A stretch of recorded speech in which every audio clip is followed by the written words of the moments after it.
Good morning student, आशीर्वाद academy Shravan में आपका स्वागत है। आइए स्टार्ट करते हैं एनसीईआरटी के मैथ्स क्लास 11 की नई सीरीज, जिसमें हमने सबसे पहला जो चैप्टर है सेक का, उसमें देखिए हम पूरे चैप्टर का अगर आप एनालाइज करें तो हम उस पूरे चैप्टर में जो है क्या क्या पढ़ने वाले हैं। आइए एक बार इसको देख लेते हैं। सबसे पहले हम क्या पढ़ेंगे कि यहाँ पर हम पढ़ेंगे सेट के बारे में ही पढ़ेंगे, सेट की डेफिनेशन के बारे में पढ़ेंगे कि सेट क्या है, उसके बारे में हम थोड़ा स्टडी करेंगे। उसके बाद रिप्रेजेंटेशन ऑफ सेट, कि सेट को हम कैसे दिखाते हैं, किन किन रूपों में दिखाते हैं, और उनको दिखाने के लिए हम दो तरह के मेथड यूज करते हैं, एक रोस्टर मेथड है और एक प्रॉपर्टी मेथड है। इन दोनों मेथडों के अकॉर्डिंग हम उस सेट को दिखा सकते हैं। एक कॉमास के अंदर दिखाते हैं, स्टेटमेंट के अकॉर्डिंग दिखाते हैं। तीसरा है कि नंबर्स के बारे में हम पढ़ेंगे। आपने प्रीवियस क्लासेस में आपने नंबरों के बारे में स्टडी किया हुआ है, चाहे वो नेचुरल नंबर है, होल नंबर है, इंटीजर नंबर है, रैशनल नंबर है, इरेशनल नंबर है, रियल नंबर है, कॉम्प्लेक्स नंबर है। तो इन नंबरों के बारे में आपने जो है स्टडी किया होगा, तो आपको इन नंबरों के बारे में जो है रिमेंबर यानी याद रखने की बातें कि नेचुरल नंबर कौन से हैं, इरेशनल नंबर कौन से हैं, होल नंबर कौन से हैं, such type of this number you remember always. ये था कि फर्स्ट चैप्टर में हम क्या स्टडी करने वाले हैं। यहाँ लिखा हुआ है कि हम एनसीईआरटी का अगर हम मैथ देखें तो उसमें पहले चैप्टर में आपका ये बेसिक बातें जो हम यहाँ पर पढ़ेंगे, उसके बाद जो उसकी एक्सरसाइज करेंगे। इनसे रिलेटेड ही एक्सरसाइज में हमारे पास जो प्रॉब्लम दी हुई है। अगर दूसरे चैप्टर की बात करें, दूसरी एक्सरसाइज की बात करें, तो यहाँ पर एम्प्टी सेट के बारे में बेसिक हम पहले क्या है कि एम्प्टी सेट कौन सा है। एम्प्टी का मतलब खाली होता है, नल सेट होता है, जिसमें कोई भी जो है एलिमेंट नहीं होता, उसी सेट को हम क्या कहते हैं, एम्प्टी सेट बोलते हैं। तो इस तरह के सेटों के बारे में पढ़ेंगे। फाइनाइट या इनफाइनाइट सेट के बारे में पढ़ेंगे। फाइनाइट सेट क्या है, जिसको हम काउंट कर सकते हैं, और इनफाइनाइट जिसको हम काउंट नहीं कर सकते। तो इसलिए इन वो सेट कौन कौन से होते हैं वो हम आगे फर्दर अपनी 1.2 एक्सरसाइज के अंदर जो हम पढ़ने वाले हैं। और तीसरा है इक्वल एंड इक्विवेलेंट सेट के बारे में पढ़ेंगे। इक्वल सेट कौन सा होता है और अनइक्वल सेट जो है, और इक्विवेलेंट सेट कौन सा होता है, तो इसके बारे में हम पढ़ने वाले हैं। तो ये हम पढ़ेंगे 1.2 के अंदर, जो एक्सरसाइज हमारी स्टार्ट होने वाली है 1.2, तो तब हम उसको जो है इन टॉपिक्स को हम पढ़ने वाले हैं। उसके बाद अगर हम थर्ड चैप्टर की बात थर्ड एक्सरसाइज की बात करें, तो थर्ड एक्सरसाइज में हम सेट्स के बारे में, सबसेट के बारे में पढ़ेंगे कि एक सेट जो है दूसरे सेट का किस तरह से जो है सबसेट होता है। यानी एक सेट के अंदर कोई एलिमेंट दिए हुए हैं, अगर दूसरे सेट के अंदर भी कोई एलिमेंट दिए हुए हैं, यदि पहले एलिमेंट मान लीजिए एक सेट ए है, एक सेट बी है, अब इस सेट के एलिमेंट इसमें बिलोंग करते हैं। अब देखिए इस सेट के एलिमेंट मिले 2 4 से 8, और बी सेट के एलिमेंट हम मिले 1 2 3 4 5 6 7 8 9, इस तरह से ले ले। तो अब आप देख सकते हैं कि ए सेट के जो एलिमेंट है वो बी सेट में क्या है, लाई करते हैं। तो इट मींस हम कह सकते हैं कि ये इसका क्या है, सबसेट है। तो ये इसका सिंबल होता है सबसेट का। उसके बाद जो है इस तरह की बातें तो वो बहुत ब्रॉड लेवल पे जाएंगे। इसमें आगे जब हम इस चैप्टर में आएंगे, एक्सरसाइज में आएंगे, तो और ज्यादा इसके जो पार्ट हैं, सबसेट हैं, पावर सेट है, इनके बारे में हम पढ़ने वाले हैं। पावर सेट के बारे में है, सुपर सेट के बारे में हम पढ़ने वाले हैं। तो पावर सेट के बारे में पढ़ेंगे और यूनिवर्सल सेट के बारे में हम यहाँ पर जो है पढ़ने वाले हैं 1.3 एक्सरसाइज के अंदर। फिर हम आएंगे 1.4 एक्सरसाइज में। 1.4 एक्सरसाइज जो क्या कहती है, उसमें हमने वेन डायग्राम के बारे में पढ़ेंगे। सबसे पहले हम वेन डायग्राम के बारे में पढ़ेंगे। वेन डायग्राम से हम प्रॉब्लम को सोल्व करेंगे। Complement of set, complement of set के बारे में पढ़ेंगे कि एक सेट के अंदर दूसरे सेट के एलिमेंट एग्जिस्ट नहीं करते हैं तो इस तरह का जो है कॉम्प्लीमेंट सेट बनता है तो वो किस तरह से बनेंगे। और एक है ऑपरेशंस और सेट के बारे में पढ़ेंगे। ऑपरेशंस दी हुई हैं सेट की, चाहे वो यूनियन सेट है चाहे वो इंटरसेक्ट सेट है, तो इस तरह की यूनियन सेट इंटरसेक्ट सेट की ऑपरेशनें दी हुई हैं, तो उन ऑपरेशनों के बारे में हम यहाँ पर सेट के ऑपरेशनों के बारे में स्टडी करने वाले हैं। तो और लास्टली हम जो 1.5 एक्सरसाइज है अपनी, तो उसमें हम क्या पढ़ने वाले हैं, एप्लीकेशंस ऑफ सेट्स के बारे में पढ़ने वाले हैं कि यहाँ पर एप्लीकेशन के रूप में प्रॉब्लम आपको दी हुई होगी, वहां पर हम उन सेट को निकालेंगे। अब वो प्रॉब्लम क्या है वो हम फर्दर जब हम एक्सरसाइज में आएंगे तब हम आपको जो है बताएंगे और उसको जो अच्छी तरीके से करने वाले हैं। तो आइए स्टार्ट करते हैं इस सीरीज को, जो 1.1 एक्सरसाइज से हम स्टार्ट करने वाले हैं। उसके कुछ बेसिक कंसेप्ट को जान लेते हैं, वो बेसिक कंसेप्ट जो है क्या क्या है। तो अपने पास जो सेट के बारे में अगर हम बात करें कि सेट के अंदर हम क्या पढ़ते हैं, सबसे पहले हम ये जानते हैं की कोशिश करते हैं कि सेट क्या होते हैं। देखिए, आप डेली लाइफ में आपने जब भी आप अपने एनवायरनमेंट में देखते हैं तो कुछ फ्रेजेज आपको जो है सामने निकल के आती हैं। जिस तरह से आप कह दें कि भी एक क्लास के स्टूडेंट या एक घर के सदस्य का समूह आप कह सकते हैं। दूसरा कि आप इस तरह के, जैसे भेड़ों का झुंड होता है तो उस तरह के भेड़ों का झुंड आप कह सकते हैं, या फिर आप कोई नर्सों का समूह आप कह सकते हैं, डॉक्टरों का समूह आप कह सकते हैं, और नदियों का समूह आप कह सकते हैं, लाइनों का समूह आप कह सकते हैं, छोटे छोटे बिंदुओं का समूह आप कह सकते हैं। तो इस तरह के जो ग्रुप्स के बारे में आप बात करते हैं, और उसके साथ साथ ये सभी के सभी क्या होते हैं, वेल डिफाइंड होते हैं। हम उनका जो अच्छी प्रकार से जो है कलेक्शन कर लेते हैं, कोई एक नियम के तहत जो है वो बने हुए होते हैं। अगर उसमें कोई नियम फॉलो नहीं होता तो तब हम उसको जो है सेट नहीं कह सकते। आइए इसकी डेफिनेशन क्या कहती है सेट की, वो देख लेते हैं कि well defined a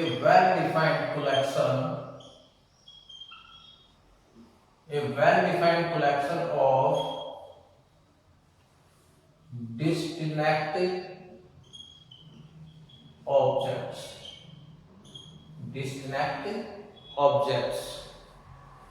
is called set।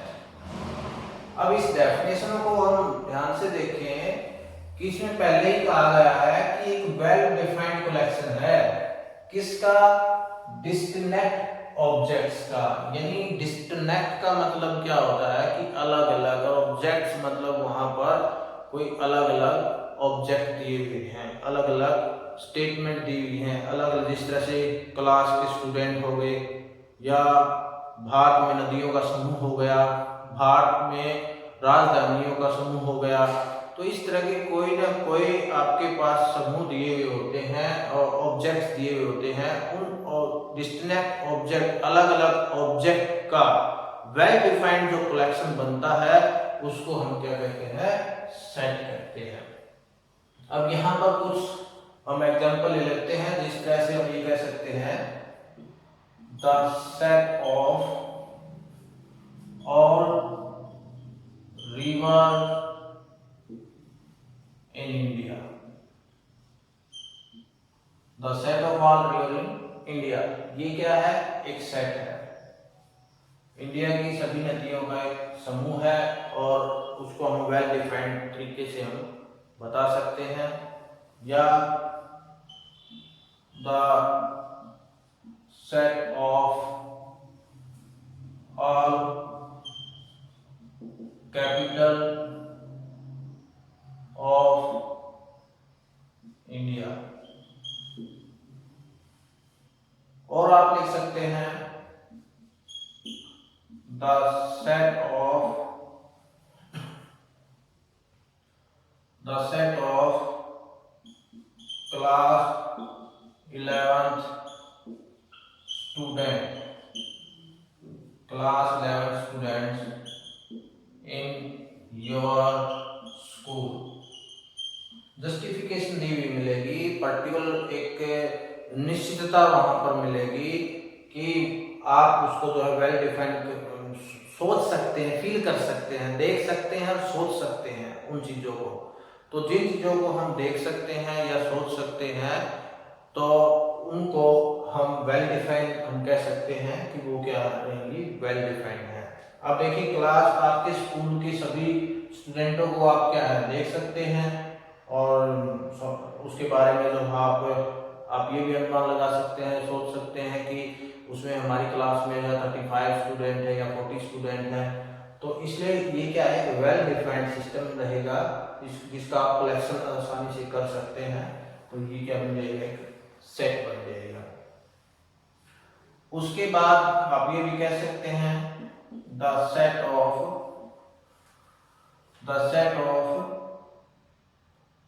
All line, the set of all line in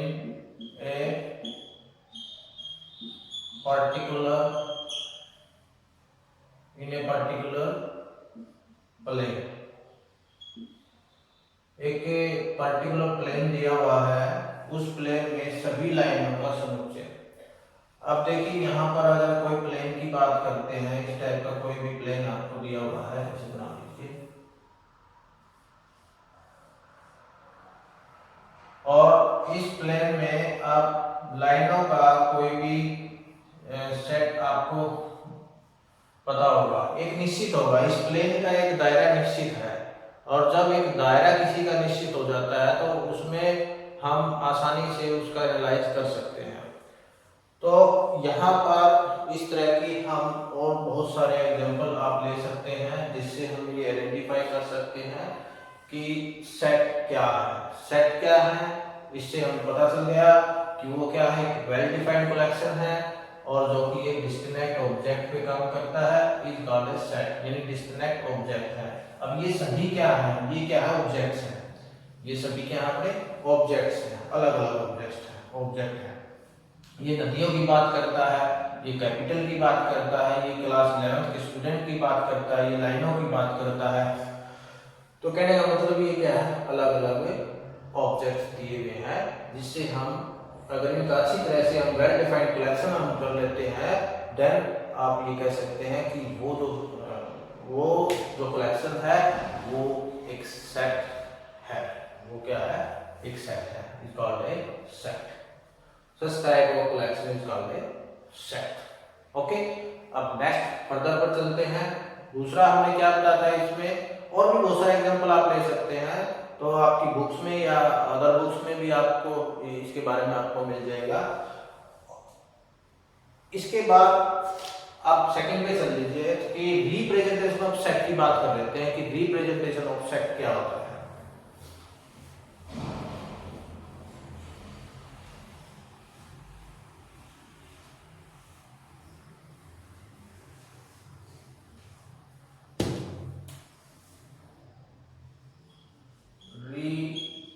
representation of set, set को हम रिप्रेजेंट कैसे कर सकते हैं। सेट को रिप्रेजेंट करने के लिए दो वे होते हैं, दो मेथड होते हैं और उन मेथडों को, वो मेथड कौन कौन से हैं ये देखते हैं। There are two method of representation of set. अब रिप्रेजेंटेशन ऑफ सेट के दो मेथड हैं। पहला जो मेथड है रोस्टर मेथड, इसको बोलते हैं। कौन सा मेथड है, रोस्टर मेथड। अब रोस्टर मेथड को दूसरा नाम क्या है वो भी आप यहां ही लिख लीजिए। रोस्टर मेथड को आप टेबुलर मेथड भी बोलते हैं। इसको जो मेथड है, यहाँ पर कई जगह आपको फॉर्म भी लिखा मिल सकता है।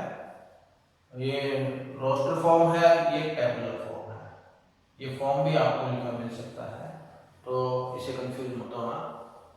अब दूसरा, पहले इसकी बात कर लेते हैं कि रोस्टर मेथड क्या होता है। कि रोस्टर मेथड में ये ऐसा मेथड होता है जिसको हम जितने भी जो एलिमेंट होते हैं उन एलिमेंटों को हम एक कर्ली ब्रैकेट के अंदर जो लिखते हैं और साथ ही साथ सभी को हम कोमास के अंदर लिखते हैं। अब देखिए यहाँ पर मान लीजिए आपके पास ये कोई स्टेटमेंट दे दे कि x इज,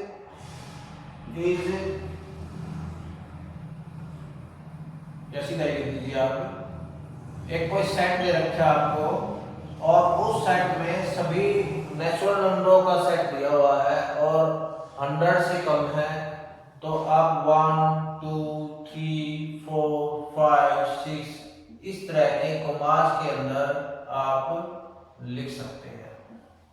ये सभी क्या है, कर्ली ब्रैकेट के अंदर है और क्या है, कोमास के अंदर है।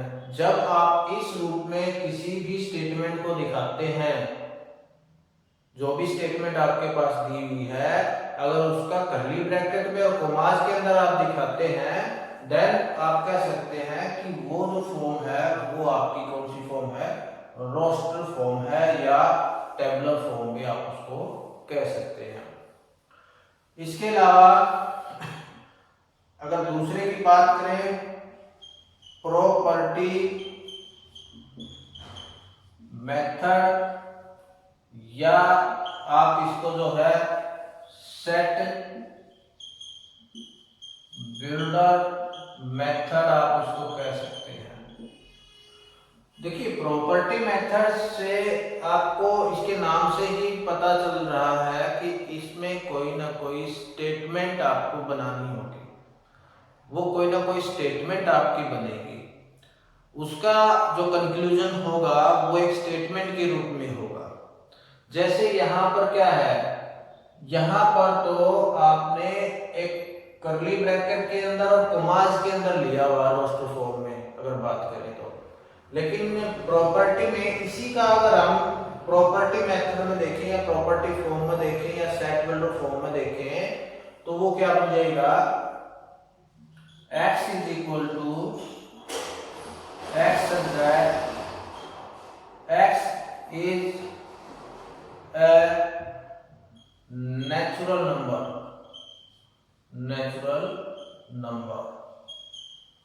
x is a natural number less than 100। ये आपका बन जाएगा कि एक स्टेटमेंट बना दी, इसी की एक स्टेटमेंट हमने बना दी। यदि आप उस स्टेटमेंट के रूप में अगर आप लिखते हैं तो आप उसको कह सकते हैं कि वो जो है प्रॉपर्टी मेथड है या सेट बिल्डर मेथड भी आप उसको कह सकते हैं। इनको दोनों नामों से जानते हैं, आप कंफ्यूज मत होना। इसको प्रॉपर्टी मेथड भी कहते हैं, इसको सेट बिल्डर फॉर्म मेथड भी बोलते हैं। आगे जो अपनी फर्स्ट एक्सरसाइज है उसमें इसी प्रकार के क्वेश्चन दिए हुए होंगे आपको कि पहले आपको रोस्टर फॉर्म में इस तरह की फॉर्म दी हुई होगी, उसको रोस्टर फॉर्म में बदलना होगा, और या फिर आपको रोस्टर फॉर्म दी हुई होगी उसको प्रॉपर्टी फॉर्म में बदलना होगा। तो इस टाइप के आपको क्वेश्चन मिलेंगे, तो आप आसानी से उसको कर सकते हैं। सिर्फ पता ये होना चाहिए कि वो कहाँ तक वेल डिफाइंड होनी चाहिए वो चीजें। याद रहे सेट वही है जो वेल डिफाइंड कलेक्शन को रिप्रेजेंट करता होगा। अगर वेल डिफाइंड कलेक्शन नहीं है तो आप उसको जो है सेट नहीं कह सकते, जो कि आप जो है एक्सरसाइज के फर्स्ट क्वेश्चन में पढ़ने वाले हैं वो आप देखेंगे। तो इस टाइप के आप और भी बहुत सारे एग्जाम्पल आप ले सकते हैं, जिस तरह से हम एक दो एग्जाम्पल और ले लेते हैं। यहाँ पर अगर रोस्टर फॉर्म की बात करें तो आपके पास एक सेट दिया हुआ है 2 4 6 8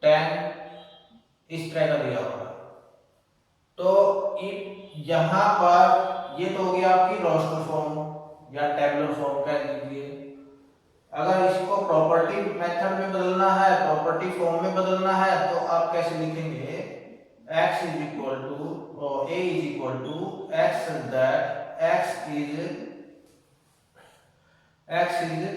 अब ये देखिए ये नंबर कौन से नंबर आपको दिखाई दे रहे हैं, ये इवन नंबर है, तो यहां लिखेंगे x is an even number, x is an even number, और आप क्या कर सकते हैं लेस देन 12। ये इवन नंबर कौन से हैं, लेस देन 12 के हैं। आप इसको थोड़ा और रूप भी देख सकते हैं, दूसरे रूप में भी लिख सकते हैं, x that x belongs to n, x belongs to n, यानी n नेचुरल नंबर है, और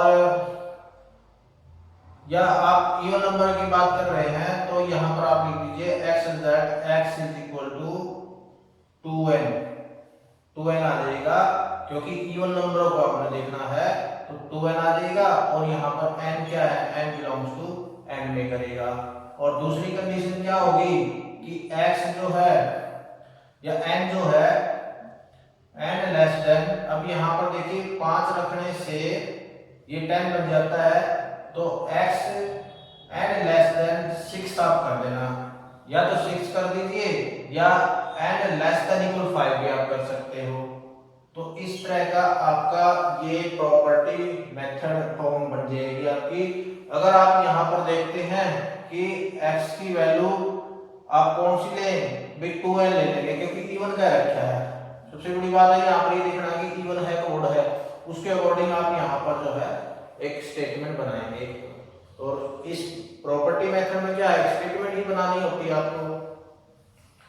तो x दैट 2n, अब यहाँ 1 रखेंगे, n तो क्या है बिलोंग्स टू n के करता है, 1 रखेंगे 2 आ गया, 2 रखेंगे 4 आ गया, 3 रखेंगे 6 आ जाएगा, 4 रखेंगे 8 आ जाएगा, 5 रखेंगे 10 आ जाएगा, और 6 रखेंगे 12 आ जाएगा। लेकिन 12 इसमें a सेट के अंदर जो है एग्जिस्ट नहीं करता है, इसलिए हम उसको नहीं लेंगे, आगे नहीं जाएंगे, 6 से कम ही रखना होगा हमने, तो इसलिए 5 तक आप यहाँ पर ले सकते हैं। तो कई रूपों में आप उसका रूप जो है बना सकते हैं, आप इस फॉर्म में बना सकते हैं, आप इसमें भी बना सकते हैं। अगर बात करें वो प्रॉपर्टी मेथड की या सेट बिल्डर मेथड की बात करें, और यदि रोस्टर मेथड और टेबुलर मेथड की बात करता है तो फिर आपने केवल इसी फॉर्म में ये इजीली आप बना सकते हैं। और यहाँ पर आपके पास जैसे इस टाइप की फॉर्म दे देगा इसको, तो इस टाइप की बनानी पड़ेगी। अगर और दे देगा तो 2n+1 कर देना। अगर किसी की पावर में अगर रखा है तो आपने वो देख लेना है कि वो सेट जो है वो किस रूप में दिया हुआ है, उसी रूप में आपने उसको जो है तैयार करना होगा। तो ये थे अपने रिप्रेजेंटेशन ऑफ सेट की बात की थी कि हम सेट को किस प्रकार से दिखा सकते हैं, और उनको जैसे कि हमने बात की कि सेट के दो रूपों में हम उसको दिखा सकते हैं, तो रोस्टर फॉर्म में उसको दिखा सकते हैं, एक सेट बिल्डर फॉर्म में हम उसको दिखा सकते हैं। तो दोनों के नाम आपको याद रखने हैं, दोनों की जो बेसिक कंसेप्ट है वो आपको याद रखने हैं, ताकि जब भी आप इस एक्सरसाइज की क्वेश्चनों को करते हैं तो आप उसको जो है अच्छी प्रकार से कर पाए। इसके बाद हम यहाँ पर एक बात की थी, हमने नेचुरल नंबरों की बात की थी किसी चैप्टर के अंदर, जो हम नंबरों के बारे में पढ़ेंगे। तो आइए एक नजर उन पे भी डाल लेते हैं कि नंबर कौन कौन से आप नंबरों के बारे में पढ़ेंगे।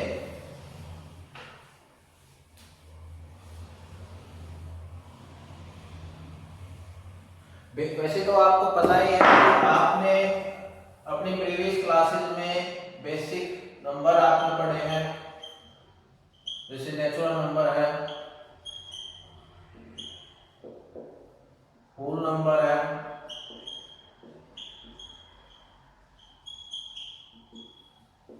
और आप लिख सकते हैं इसी में आपको पता होगा ओड नंबर है, इवन नंबर है,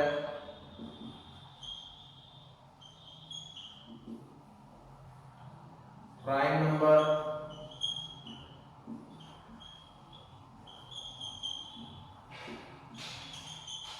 कंपोजिट नंबर,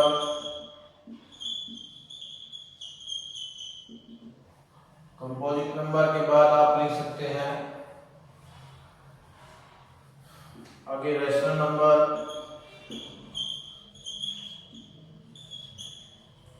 रैशनल नंबर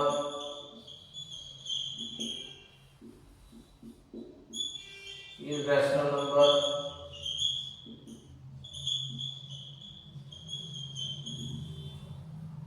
और आप लिख सकते हैं रियल नंबर।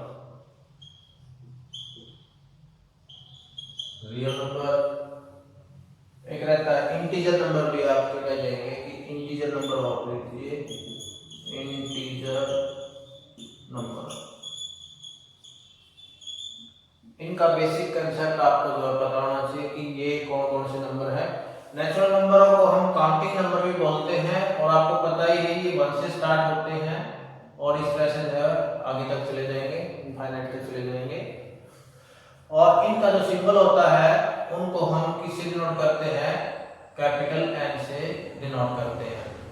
इनको हम किससे डिनोट करते हैं? नेचुरल नंबरों को कैपिटल एन से डिनोट करते हैं। होल नंबरों की बात करें तो होल नंबर 0 से स्टार्ट होते हैं, 1 2 3 4 5 6 इस तरह से चलते रहेंगे।